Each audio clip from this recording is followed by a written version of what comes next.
Pernahkah kalian merasa ada yang aneh dengan sejarah yang kita pelajari di sekolah? Seolah-olah ada halaman yang sobek atau bab yang sengaja disembunyikan. Selama puluhan tahun, kita diajarkan bahwa peradaban besar selalu bermula di tempat lain, di Mesopotamia, di Mesir, atau di Yunani. Kita di Nusantara ini seringkali hanya dianggap sebagai penonton, wilayah tropis yang konon terlalu nyaman untuk melahirkan peradaban maju. Tapi, bagaimana jika saya katakan bahwa di tahun 2025 dan 2026 ini, narasi itu sedang runtuh? Dua peristiwa besar sedang terjadi tepat di depan mata kita. Sebuah kebetulan yang sangat langka. Di satu sisi, sang bapak manusia purba yang telah disandra di Eropa selama lebih dari 1 abad, akhirnya pulang ke tanah air. Dan di sisi lain, sebuah bukit misterius di Jawa Barat kembali menjadi sorotan dunia, menantang semua yang kita tahu tentang asal-usul manusia. Apakah kita sedang menyaksikan kebangkitan ingatan kolektif tentang siapa kita sebenarnya? Apakah benar Nusantara pernah menjadi pusat dunia yang hilang?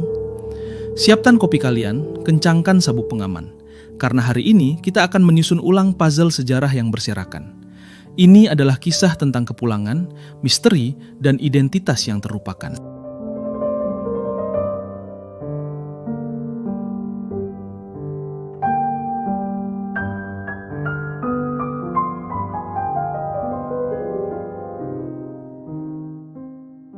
Mari kita mulai dari kabar yang mungkin terlewat di lini masa media sosial kalian, tapi sebenarnya mengguncang dunia sains. Bayangkan, tahun 1891, seorang dokter Belanda bernama Eugene Dubois sedang menggali tanah di tepian Sungai Bengawan Solo, tepatnya di Trinil, Ngawi. Dia terobsesi mencari missing link, mata rantai yang hilang antara kera dan manusia. Dan dia menemukannya, bukan di Afrika, bukan di Eropa, tapi di Jawa.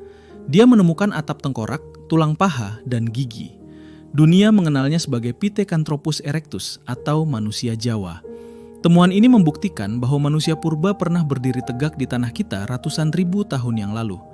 Tapi ada satu masalah besar, fosil itu dibawa pergi. Selama lebih dari 130 tahun, tulang belulang nenek moyang geografis kita ini tersimpan rapi di Museum Naturalis, Leiden, Belanda. Kita, pemilik tanahnya, hanya bisa melihat replikanya dari semen atau plastik di museum lokal. Namun sejarah baru saja berubah. Pemerintah Indonesia dan Belanda akhirnya sepakat. Koleksi Dubois, termasuk fosil asli manusia Jawa yang legendaris itu, resmi dipulangkan ke Indonesia. Ini adalah proses repatriasi atau pemulangan benda bersejarah terbesar dalam hubungan kedua negara.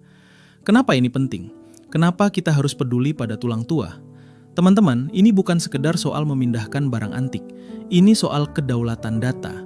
Selama fosil itu di Eropa, narasi tentang siapa manusia Jawa purba itu dikendalikan oleh peneliti Barat. Sekarang, dengan fosil asli di tangan peneliti kita bisa menggunakan teknologi DNA modern untuk menjawab pertanyaan liar. Siapa mereka sebenarnya? Apakah mereka benar-benar punah? Atau jangan-jangan mereka kawin campur dengan manusia modern awal yang datang kemudian, dan DNA mereka masih mengalir di darah sebagian dari kita hari ini. Kepulangan ini adalah potongan puzzle pertama. Ini menegaskan bahwa tanah Jawa sudah dihuni dan ramai jauh sebelum sejarah tertulis dimulai.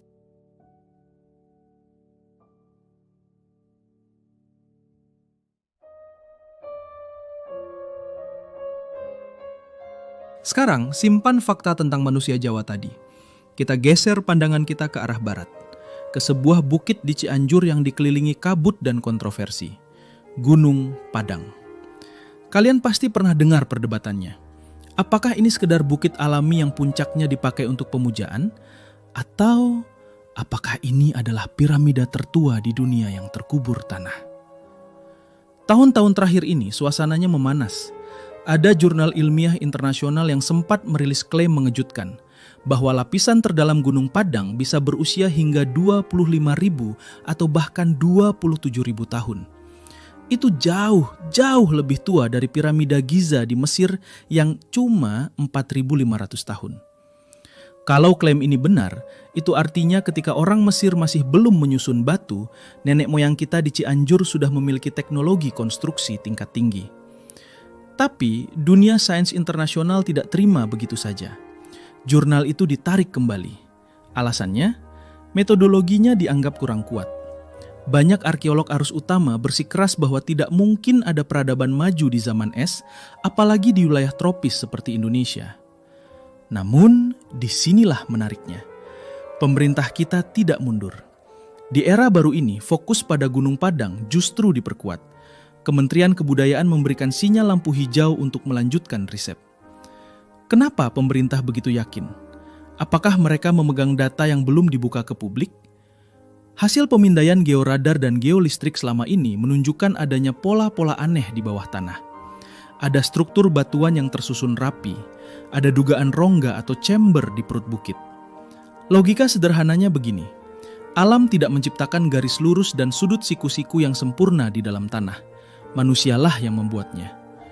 Jika manusia Jawa, Homo erectus, bisa bertahan hidup selama jutaan tahun di sini, mungkinkah ada spesies manusia lain yang lebih cerdas yang membangun monumen ini sebelum bencana besar menghapus jejak mereka?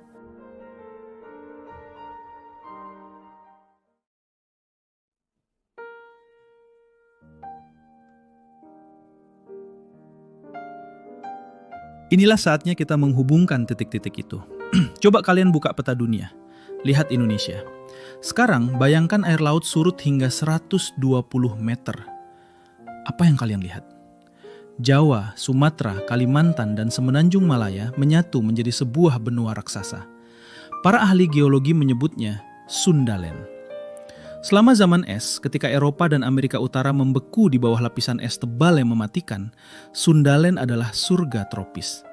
Wilayah ini hangat, subur, dan penuh dengan sumber daya. Secara logika, jika kalian adalah manusia purba yang ingin bertahan hidup, kemana kalian akan pergi?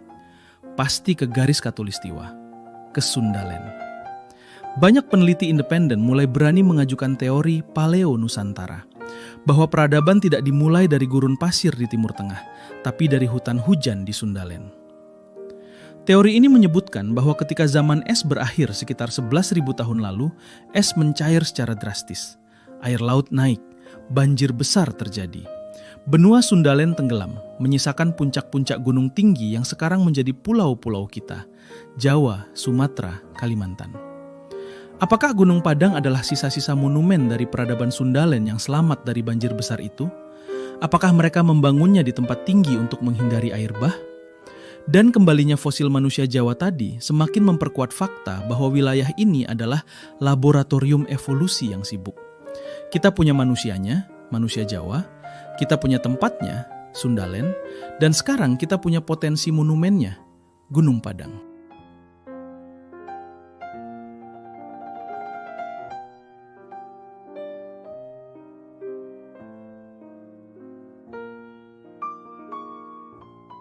Jadi apa artinya semua ini buat kita, anak-anak muda Indonesia di tahun 2025? Ini bukan sekedar dongeng masa lalu. Ini adalah tentang self-esteem, tentang harga diri bangsa. Selama ini kita sering merasa inferior. Kita sering merasa teknologi dan peradaban selalu datang dari barat atau utara. Tapi bukti-bukti yang mulai terkuak ini membisikkan pesan yang berbeda. Bahwa tanah yang kita pijak ini mungkin adalah cradle of civilization, rahim peradaban yang terlupakan. Dengan pulangnya fosil manusia Jawa dan dengan keberanian kita meneliti Gunung Padang secara mandiri, kita sedang mendeklarasikan satu hal. Kita siap menulis sejarah kita sendiri. Kita tidak lagi menunggu pengakuan orang asing untuk merasa bangga. Biarkan data yang bicara. Biarkan riset yang membuktikan. Mungkin misteri terbesar bukanlah apa yang ada di dalam tanah, tapi keberanian kita untuk percaya bahwa nenek moyang kita jauh lebih hebat dari yang pernah kita bayangkan. Terima kasih sudah menonton. Menurut kalian apa yang akan ditemukan di ruang rahasia Gunung Padang nanti? Dan apakah kalian percaya teori Sundalen? Tulis teori liar kalian di kolom komentar, saya akan baca satu persatu. Jangan lupa like jika video ini membuka wawasan kalian. Dan subscribe agar tidak ketinggalan update sejarah yang akan terus kita gali.